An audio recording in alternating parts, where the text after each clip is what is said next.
Hey, Coach, just want to take a few minutes to talk to you about practice planning and the importance of having a practice plan when you walk in the gym.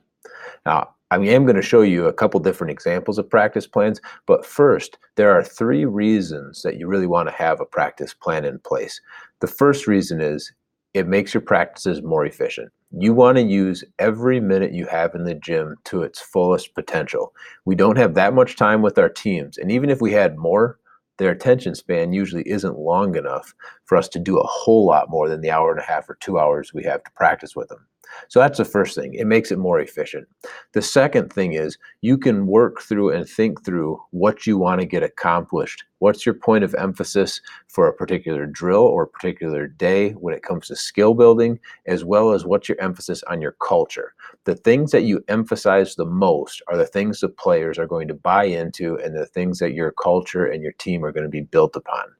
If we just say it once in the beginning of the year and we never revisit it, then they're going to forget about it. Practices are a great way and a great place to make sure that we're building and we're using the common language that we have in our core values or our pillars or whatever it is that sets you apart and your program apart from other programs. The third thing that it's going to do is it's going to allow us to make sure that we're prepared for our next opponent, we're prepared in our next set, in our next defensive rotation, because we've got a plan in place. We can make notes on that plan as to what we need to continue to work on or things that we have really progressed on. It really helps us to make sure that we're going to be prepared every time we step on the floor for whatever we might see. So those are three main reasons, and there's others too, but those are the three big ones. Let's take a look at three different practice plans and see which one would work best for you in your next practice. The first one that we're going to look at, and we're inside the membership right now.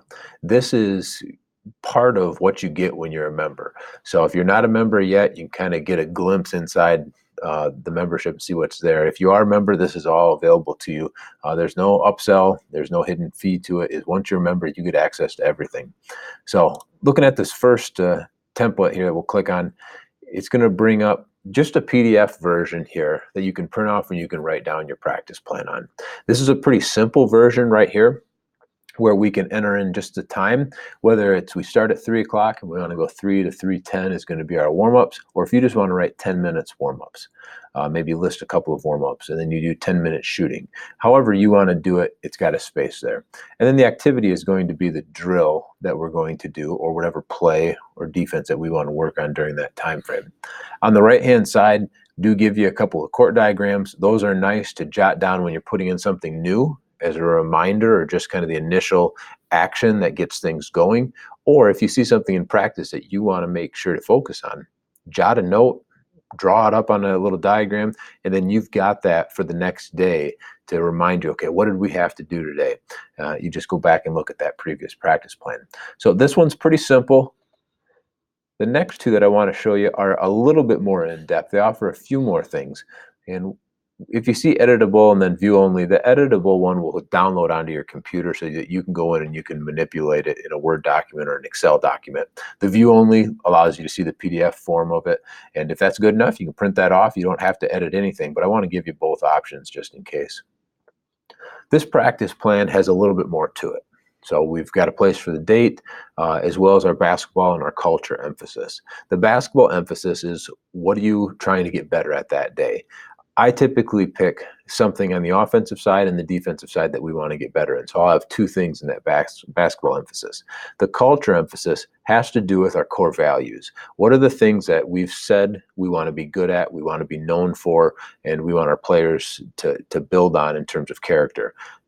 If we don't write it down and remind ourselves, believe me, the next drill you go to, the next rebounding station you have, whatever it is that comes next will take precedent over the culture because it's just human nature. We just want to move to the next thing. We've got to stop and make sure that we hit the culture. So it might be hard work. It might be teamwork.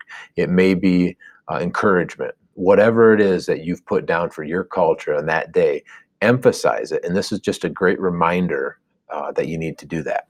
So as you scroll down, you'll see that it's really just a blank sheet here, and you can print it off if you want, and it will give you a chance just to write your thoughts down, or you can go to that editable form and then you can come in and you can type what you want, how much ever time that you have.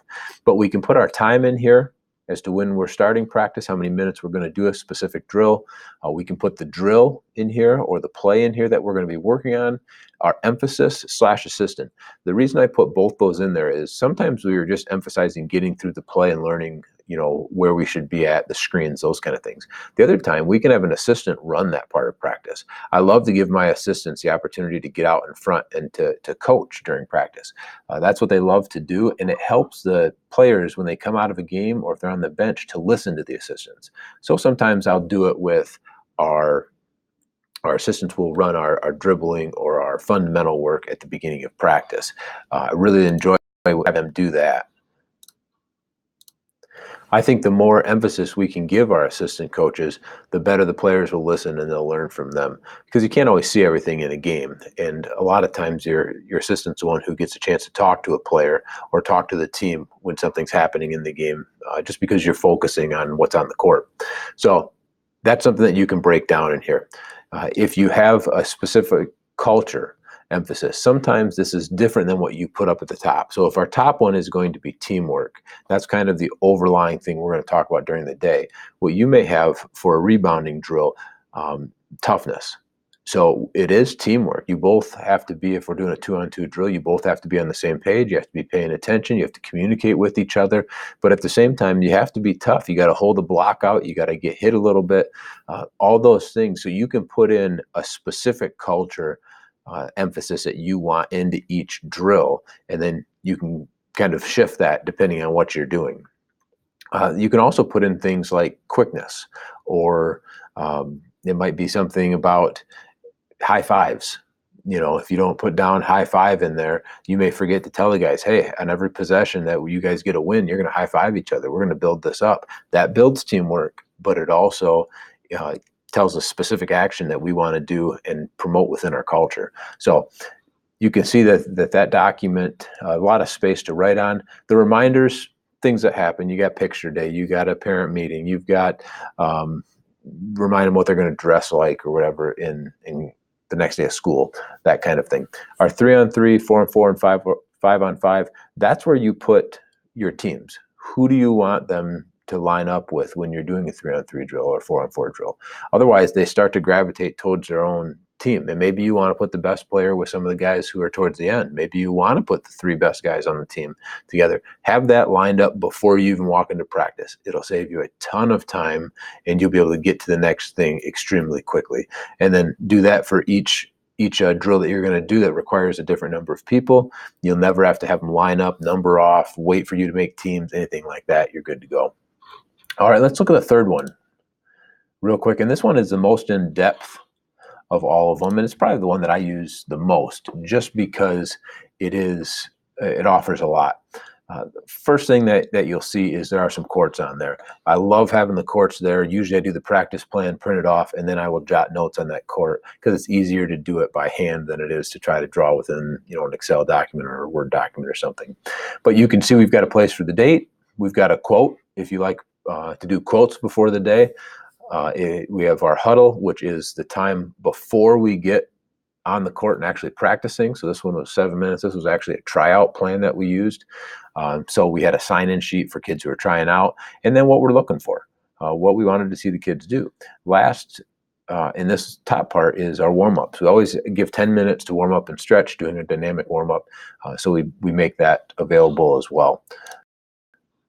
The next thing that we're going to look at is going to be the players on the left. I've got them all listed, especially during tryouts, because you don't know everybody all the time, or you don't want to leave somebody out. So I like to list them here.